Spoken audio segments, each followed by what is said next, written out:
ನಮಸ್ತೆ ರೀ. ಇವತ್ತು ನಾನು 2ನೇ ದಿವ್ಸದ ಲಾಗ್ ಜೊತೆ ಬಂದೇನಿ. ಬೆಳಗ್ಗೆ ಇವತ್ತು ಸಂಡೇ ಅಲ್ರಿ, ಹೀಗಾಗಿ ಲೇಟಾಗಿ ಎದ್ದಿದ್ದೆ. ವಾಕಿಂಗ್ ಅದು ನಾವು ಹೋಗಲಿಲ್ಲ. ಇವತ್ತು Sunday one day cheat day ಅಂತಾರಲ್ಲ, ಅದಕ್ಕೆ ಸಂಡೇ ಚೀಟ್ ಡೇ ಮಾಡ್ಕೊಂಡಿದ್ದೆ ಇವತ್ತು. ಆಮೇಲೆ ಬೆಳಗ್ಗೆ ಹೇಳೋದು 8 8:30 ಆಗಿತ್ತು. ಆದಮೇಲೆ ಟಿಫಿನ್ನು ಎಲ್ಲ ಕೆಲಸ ಮುಗೀತು. ಕೆಲಸ ಆದಮೇಲೆ ಟಿಫಿನದು ರೆಡಿ ಆಗಬೇಕಲ್ರಿ, ಟಿಫಿನ್ ಮಾಡಬೇಕಲ್ಲ. ಹೀಗಾಗಿ ಪಾವ್ ಮಿಸಲ್ ಮಾಡಿದ್ದೆ. ಟಿಫಿನ್ ಪಾವ್ ಮಿಸಲ್ ಆಯಿತು. ಆಮೇಲೆ ಅಡುಗೆ ಮನೆಯೆಲ್ಲ ಕ್ಲೀನ್ ಮಾಡಬೇಕಾಗಿತ್ತು. ಭಾಳ ಅಂದ್ರೆ ಭಾಳ ಗಲೀಜು ಹೊಲಸಾಗಿತ್ತು. ಹೀಗಾಗಿ ಕಬೋರ್ಡ್ಗಳೆಲ್ಲ ನಾನು ಕ್ಲೀನಾಗಿ ಮಾಡಿರಕ್ಕಿಲ್ಲ.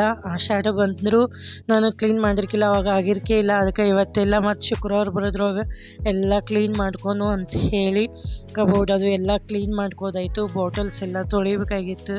ಅದೆಲ್ಲ ಬಾಟಲ್ಸ್ ಎಲ್ಲ ತೊಳೆದು ಮಾಡಿ ಅವನ್ನೆಲ್ಲ ಮತ್ತು ಬೇರೆ ಬೇರೆ ಕಡೆ ಎಲ್ಲ ಶಿಫ್ಟ್ ಮಾಡಿ ಅವನ್ನೆಲ್ಲ ಒರೆಸಿ ಇದು ಅನ್ನೋತನ ಅಂದ್ರೆ ಟೈಮು 1:30 ಆಗಿಬಿಟ್ಟಿತ್ತು ರೀ. 1:30 ಆದಮೇಲೆ ಮಧ್ಯಾಹ್ನಕ್ಕೆ ಅಡುಗೆ ಮಾಡಬೇಕಾಗಿತ್ತು. ಆಮೇಲೆ ಚಪಾತಿ ಮಾಡಿದ್ದೆ. ಚಪಾತಿಗೆ 2 ಥರ ಪಲ್ಯ ಬೇಕಂತ ಹೇಳಿ ಬೀಟ್ರೂಟ್ ಪಲ್ಯ ಮಾಡಿದೆ. ಬೀಟ್ರೂಟ್ ಪಲ್ಯ ಆಮೇಲೆ ಕ್ಯಾಬೇಜ್ ಪಲ್ಯ ಮಾಡಿದ್ದೆ.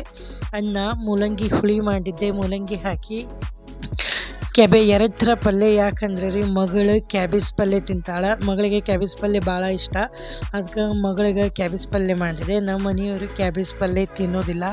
ಅದಕ್ಕೆ ಅವರಿಗೆ ಅದು ಬೀಟ್ರೂಟ್ ಪಲ್ಯ ಮಾಡಿದೆ. ಆಮೇಲೆ ಮೂಲಂಗಿ ಹುಳಿ ನಮ್ಮ ಮನೆಯಾಗ ಎಲ್ಲರಿಗೂ ಸೇರ್ತದೆ, ಹೀಗಾಗಿ ಮೂಲಂಗಿ ಕಟ್ ಮಾಡಿ ಮೂಲಂಗಿ ಹುಳಿ ಮಾಡಿದೆ. ಅನ್ನ ಫಸ್ಟ್ ಬೇಡ ಅಂದಿದ್ರು, ಅನ್ನ ಇದು ಏನು ಬೇಡ ಅಂದಿದ್ರು. ಬರೀ ಚಪಾತಿ ಪಲ್ಯ ಮಾಡಿ ಮುಗಿಸ್ಬೇಕಂತ ಅಷ್ಟೇ ಮಾಡಿದ್ದೆ. ಹೀಗಾಗಿ ಅಡುಗೆ ಇದು ಎಲ್ಲ ಲೇಟಾಗಿತ್ತಲ್ಲ. ಆಮೇಲೆ ಮತ್ತು ಬೇಕಂದ್ರೆ ಅನ್ನ ಬೇಕಂದ್ರೆ ಕೂಡಲೇ ಮತ್ತೆ ಇಡೋದು ಅಂದ್ರೆ ಅಷ್ಟೊತ್ತಿಗಂದ್ರೆ ಮಧ್ಯಾಹ್ನ ಆಗಿ 2:30 ಆಗಿ ಬಿಡ್ತೀರಿ ಊಟದ ಟೈಮ್. ಊಟ ಆಯಿತು. ಊಟ ಆದಮೇಲೆ ಎಲ್ಲ ಬಾಂಡೆ ಅದು ಎಲ್ಲ ತೊಳ್ಕೋದಾಯಿತು. ಬಾಂಡೆ ತೊಳ್ಕೊಂಡು ಆಮೇಲೆ ಒಂದು ಸ್ವಲ್ಪ ಹೊತ್ತು ರೆಸ್ಟ್ ಮಾಡಬೇಕಂತ ಹೇಳಿ ರೆಸ್ಟ್ ಮಾಡಿದೆ. ಮತ್ತೇನು ರೀ, ರೆಸ್ಟ್ ಮಾಡೋದು ಮಗಳಿಗೆ ಆಮೇಲೆ ಎಲ್ಲ ಕೆಲಸ ಮುಗಿದ್ಕೆ ರೆಸ್ಟ್ ಮಾಡ್ಬೇಕು ಅನ್ನೋದಕ್ಕೆ ಅಮ್ಮ ಫೋನ್ ಹಚ್ಚಿದ್ಲೆ. ಡೈಲಿ ನಾನು ನಮ್ಮಮ್ಮ 1 ತಾಸು ಮಾತಾಡಲಿಲ್ಲ ಅಂದ್ರೆ ನಮಗೆ ಸಮಾಧಾನ ಆಗೋದಿಲ್ಲ. ನಾನು ನಮ್ಮಮ್ಮ ಅಷ್ಟು ಮಾತಾಡ್ತೇವೆ. ಬೆಳಗ್ಗೆ 11 ಹಚ್ತಾಳೆ, ಇಲ್ಲಾಂದ್ರೆ ಮಧ್ಯಾಹ್ನ 2:30 ಹಚ್ಚಿರ್ತಾಳೆ. ಆಕೆರೆ ಹಚ್ತಾಳೆ, ಇಲ್ಲ ನಾನಾರ ಹಚ್ತೀನಿ. ಅಷ್ಟು ಎಲ್ಲ ಕೆಲಸ ಮುಗಿದ್ಮೇಲೆ ನಾನು ಹಚ್ಚಿರ್ತೀನಿ ಫೋನ್ ಆಕೆಗೆ. ಅಮ್ಮನ ಜೊತೆ ಮಾತಾಡೋದಾಯ್ತು. ಆಮೇಲೆ ಒಂದು ಸ್ವಲ್ಪ ಎಷ್ಟೋ ಸಮಾಧಾನ ಆಯಿತು. ಆಮೇಲೆ ಅಮ್ಮ ಫೋನ್ ಇಡೋದಕ್ಕೆ ನನ್ನ ಕ್ಲೋಸ್ ಫ್ರೆಂಡ್ ಫೋನ್ ಹಚ್ಚಿದ್ರು ಇಬ್ಬರು. ಆಮೇಲೆ ನಾಳೆ ಎಲ್ಲರೂ ಹೊರಗೆ ಹೋಗೋಣ ಅನ್ಲಿಕ್ಕತ್ತಿದ್ರು. ಅದಕ್ಕೆ ಹೊರಗೆ ಹೋಗೋದು ಅದ್ರ ಬಗ್ಗೆ ಎಲ್ಲ ಡಿಸ್ಕಷನ್ ಆಯಿತು, ಎಲ್ಲಿ ಹೋಗೋದು ಏನು ಅಂತ ಹೇಳಿ. ನಾಳೆ ಮಂಡೇ ಸಾಯಂಕಾಲ ಎಲ್ಲರೂ ಡಿಸೈಡ್ ಮಾಡಿದ್ವಿ, ನಾಳೆ ಸಾಯಂಕಾಲ ಹೊರಗೆ ಹೋಗೋಣ ಅಂತಂದ್ರು. ಆಯ್ತು ಅಂತ ಹೇಳಿ ಅದೊಂದು ಫೋನ್ ಇಡೋದಾಯಿತು. ಅಷ್ಟರೊಳಗೆ ಅಂದರೆ ಟೈಮ್ ಆಗೇ ಬಿಟ್ಟಿತ್ತು ರೀ. ಆಮೇಲೆ ಫ್ರೆಂಡ್ಸ್ಗಳು ವಾಟ್ಸಪ್ನಾಗೆಲ್ಲ ಮೆಸೇಜ್ ಕಳಿಸಿದ್ರು. ಫ್ರೆಂಡ್ಸ್ಗಳದ್ದೆಲ್ಲ ವಾಟ್ಸಪ್ನಾಗ ಮೆಸೇಜ್ ನೋಡಿದಾಯಿತು. ಆಮೇಲೆ ಮೌಸಿಗಳು ಇದು ಎಲ್ಲ ಕಸಿನ್ಸು ಎಲ್ಲ ಗ್ರೂಪ್ನಾಗೆಲ್ಲ ಮೆಸೇಜ್ ಬಂದಿರ್ತಾವೆ. ಮೆಸೇಜ್ ನೋಡೋದಾಯಿತು, ಎಲ್ಲರಿಗೂ ರಿಪ್ಲೈ ಮಾಡೋದಾಯಿತು. ಇದೊಂದು ಆಯ್ದು ಕೂಡಲೇ ಆಮೇಲೆ ಮೊಬೈಲ್ನಾಗ ಒಂದು ರೀಲ್ ನೋಡ್ಲಿಕ್ಕತ್ತಿದ್ದೆ ರೀ.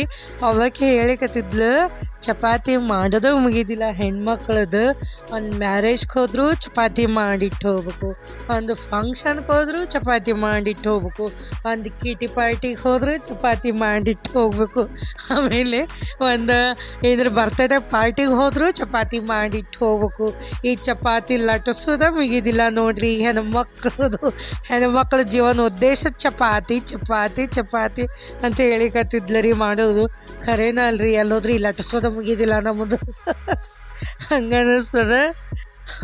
ಆಮೇಲೆ ಎಲ್ಲ ಐತ್ರಿ. ಆದಮೇಲೆ ಸಂಜೆ ಮುಂದೆ ಆಗಿತ್ತು. ಸಂಜೆ ಮುಂದೆ ಚಹಾ ಅವಲಕ್ಕಿ ಅನ್ಲಿಕತ್ತಿದ್ಲು ಮಗಳು.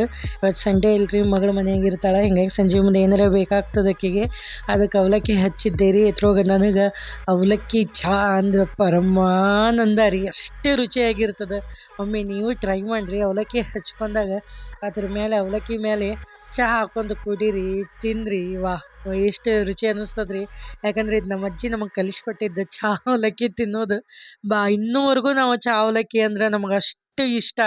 ಅವಲಕ್ಕಿ ಬೇಸರ ಆಗೋದಿಲ್ಲ ನಮಗೆಲ್ಲ, ಅಷ್ಟು ರುಚಿಯಾಗಿರ್ತದೆ. ಟ್ರೈ ಮಾಡಿರಿ. ಆಮೇಲೆ ಸಂಜೆ ಮುಂದೆ ಚಹಾ ಅವಲಕ್ಕಿ ಚಾ ಅವಲಕ್ಕಿ ಆತ್ರಿ. ಆಮೇಲೆ ಮಗ ನಮ್ಮ ಹತ್ರ ಮಗ ನಮ್ಮ ಕಡೆ ಇರೋದಿಲ್ರಿ. ಹಿಂಗಾಗಿ ಮಗ ರಾಷ್ಟ್ರೋತ್ತನಕ್ಕೆ ಇರ್ತಾನೆ, ಧಾರವಾಡಕ್ಕೆ ಇರ್ತಾನೆ. ಅಲ್ಲಿ ಇಟ್ಟೀವಿ ಅವನ ರೆಸಿಡೆಂಟಲ್ ಸ್ಕೂಲಿಗೆ. ಇವತ್ತು ಲೆಟರ್ ಬರೀಬೇಕಾಗಿತ್ತು. ಹಿಂಗಾಗಿ ಸಾಯಂಕಾಲ ಮಗನ್ಗೆ ಪ್ರೀತಿಯಿಂದ ಲೆಟರ್ ಬರೆಯೋದಾಯಿತು.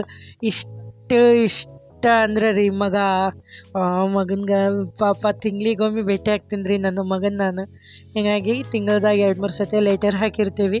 ಆಮೇಲೆ ಒಂದು ಸ್ವಲ್ಪ ಸಾಮಾನು ಬೇಕಾಗಿತ್ತು ಅವನಿಗೆಲ್ಲ ಪ್ಯಾಕ್ ಮಾಡಿ ಲೆಟರು ಅದ್ರೊಳಗೆ ಬರ್ದು ಕಳಿಸ್ಬೇಕು. ಹೀಗಾಗಿ ಎಲ್ಲ ಬರ್ದು ಕಳಿಸೋದಾಯ್ತು. ಇವತ್ತಿನ ವ್ಲಾಗ್ ಮುಗೀತು ನಂದು. ಸಬ್ಸ್ಕ್ರೈಬ್ ಮಾಡಿರಿ, ಶೇರ್ ಮಾಡಿರಿ, ಲೈಕ್